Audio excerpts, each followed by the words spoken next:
Welcome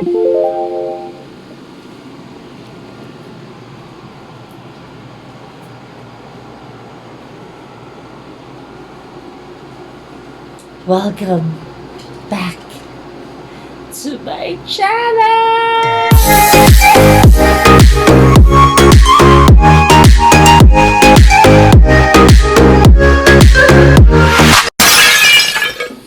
Alright, and start cooking the liver. I-fry niyo siya.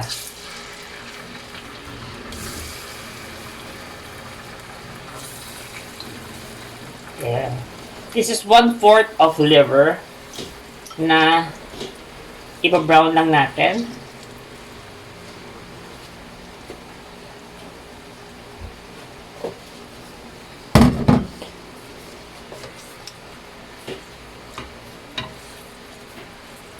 Siguro mga around 5 minutes.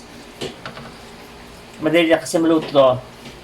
And then later on, i-mash natin siya to be part ng sauce ng menudo.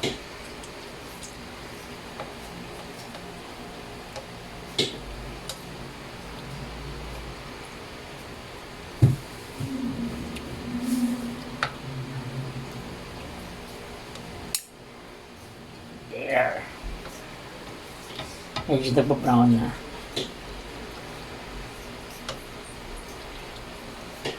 Okay, leave it for around 5 minutes. Okay, and we flip it. Kabilang side naman.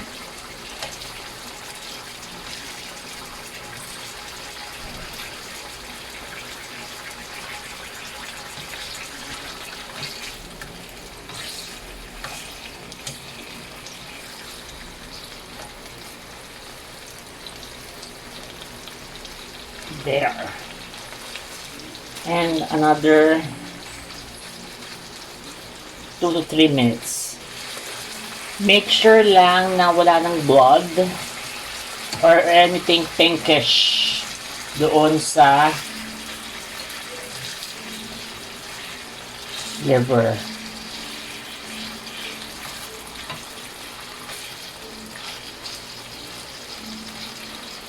Kasi pag na-overcook to, tumitigas. So, nagiging rubber-like siya na hindi nyo na makakain. So, alam nyo pag na-overcook ang liver.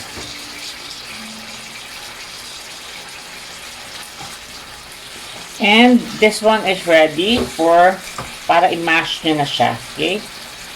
You can set this aside.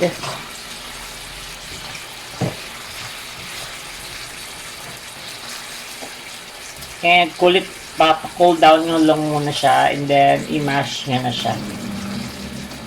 Para later, i-add natin siya sa sauce ng menudo. Okay, you don't want to throw this nandyan kasi ma-juice. So, you'll just add a bit of more oil. Diyan din tayo mag-saute. Okay. So, start staying onion.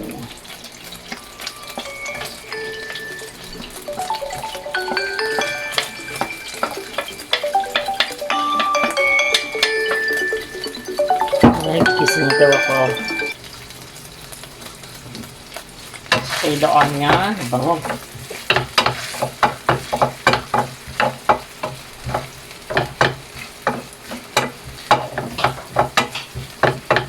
Kapag nakita siyang medyo translucent na siya and clear,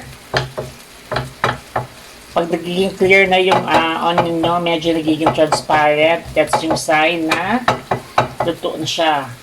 Okay, and then you add garlic. Okay.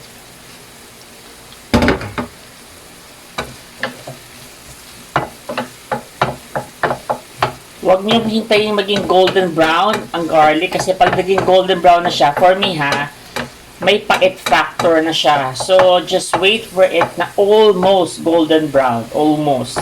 But not brown. Kasi pag nag-brown siya, mapait na yon. So, hindi ko ina-achieve ang golden brown sa garlic. There, ready na ang ating garlic. And then we add now the tomato.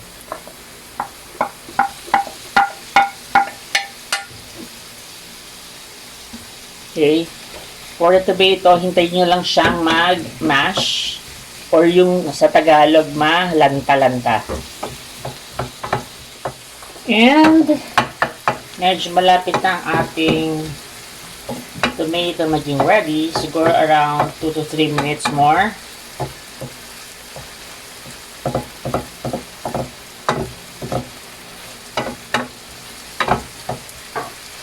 Medyo i-mash-mash siyang ganyan.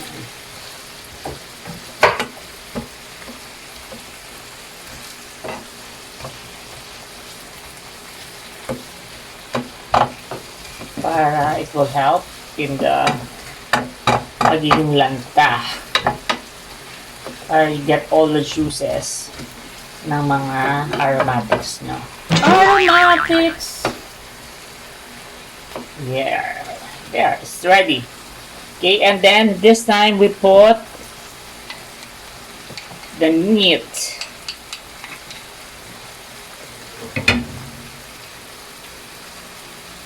Yung meat natin medyo na marinate natin sa what's called this, sa patis and pepper overnight. Kaya kapit na kapit ng alat niyan. Kaya medyo hindi ako maglalagay muna ng patis. Kasi baka umalat na siya.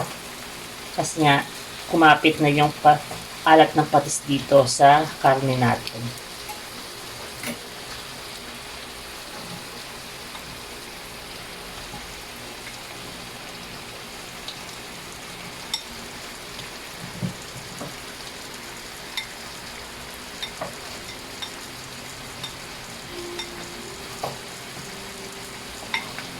There. So, make sure yung mag-cut ng pork nyo is pag menudo. So, maliliit normally pag menudo, di ba? That's small. Menudo cut. Okay, and haluin nyo lang.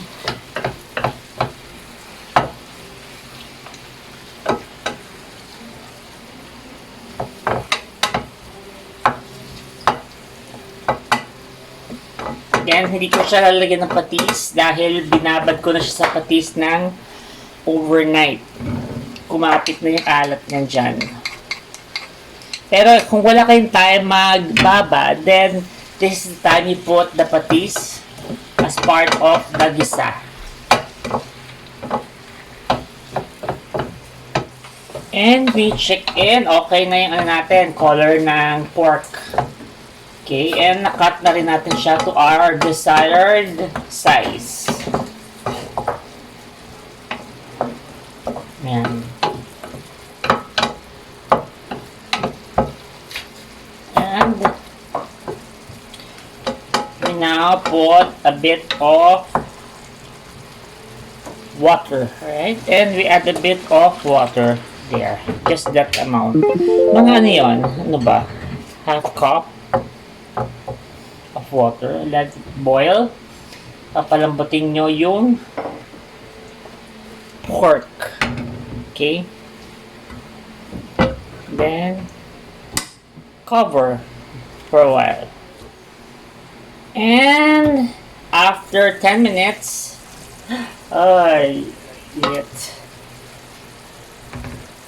we now add, medyo malambot yan. We now add yung carrots natin kasi mas matigas lumambot ang carrots.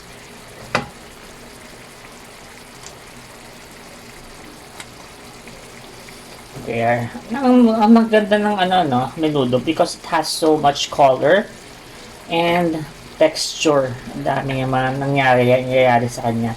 It's so festive. Pang fiesta talaga siya, pang mga handaan, I'd say. And another 5 minutes bago yung i-add yung tomato. But this time around, you can now add yung tomato sauce. Okay, so we're using this size. Yan. Oh, Del Monte. Hindi siya sponsored ah.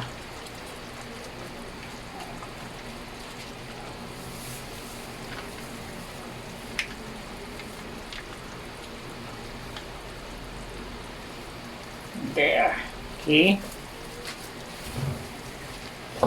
Then you stir, mix. Parang kulang yung size ng ano ko ng pan.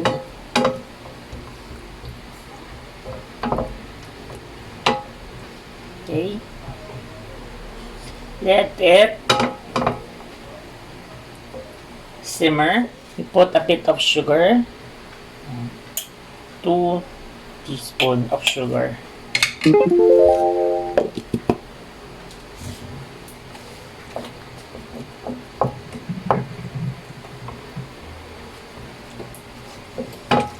Okay.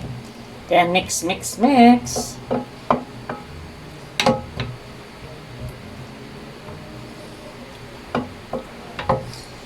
Yan, slowly forming up as menudo na. Diba?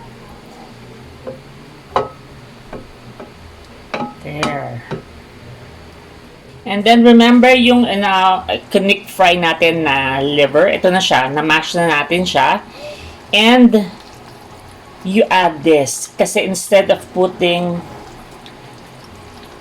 liver na the usual na nakakan, this is what I use.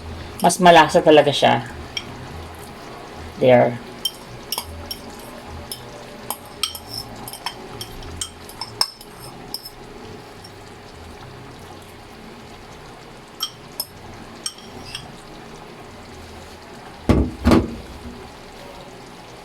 Make sure na simutin nyo every part of it. Sayang ang ating ingredients. Mahal na mga ingredients. Huwag magsasayang na salapi. Simutin nyo yan. Okay. And pampalasa yan ng sauce and pang-thicken. There.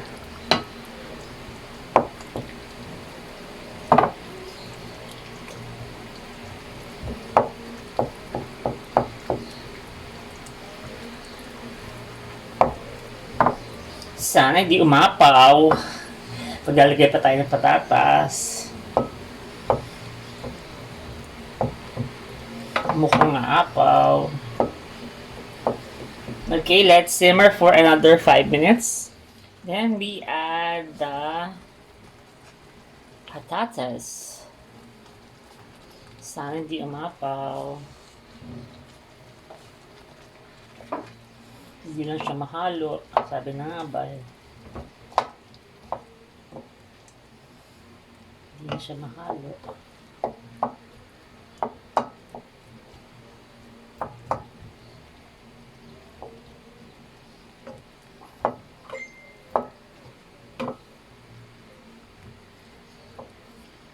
Yan, palambutin lang lahat.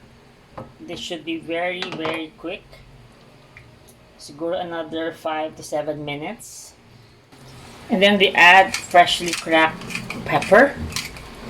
Mas gusto ko talaga yung freshly cracked kaysa yung mga durog na. Mas feeling ko, mas masarap siya. And a bit of salt for taste.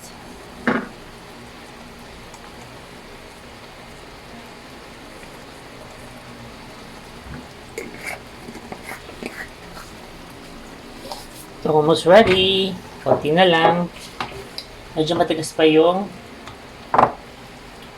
karne natin. Ay, karne. Yung gulay. Gulay ba sila? Are they called gulay? Haluin nyo lang.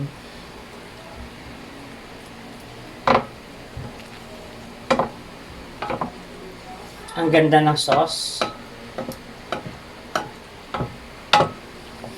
Ang hirap ng haluin kasi yung pinagtuon natin na pan, maliit. So make sure guys, pag magluluto kayo, may enough space para mahalo nyo mabuti. Tulad to, nahihirapan ako maghalo kasi maliit yung pan na ginamit ko. Sobrang mali. Matuto kayo sa akin. Yan, hindi ko siya mahalo properly. And then, we'll put a bit of raisins.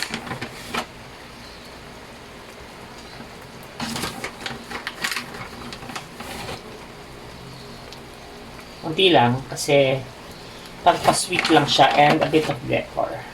Okay? And then mix again. Alright, so after another 5 minutes, ito na siya. And last taste before we turn off the fire. Kita niyo yung consistency niya, yung thickness niya. Tsaka yung, ang laki talaga na nagagawa ng mashed liver. Okay, and then we taste.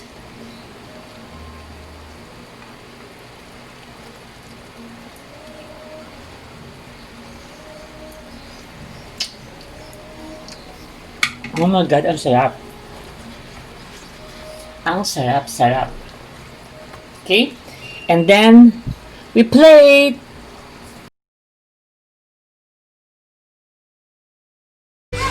Don't forget to subscribe and like this video. Bye!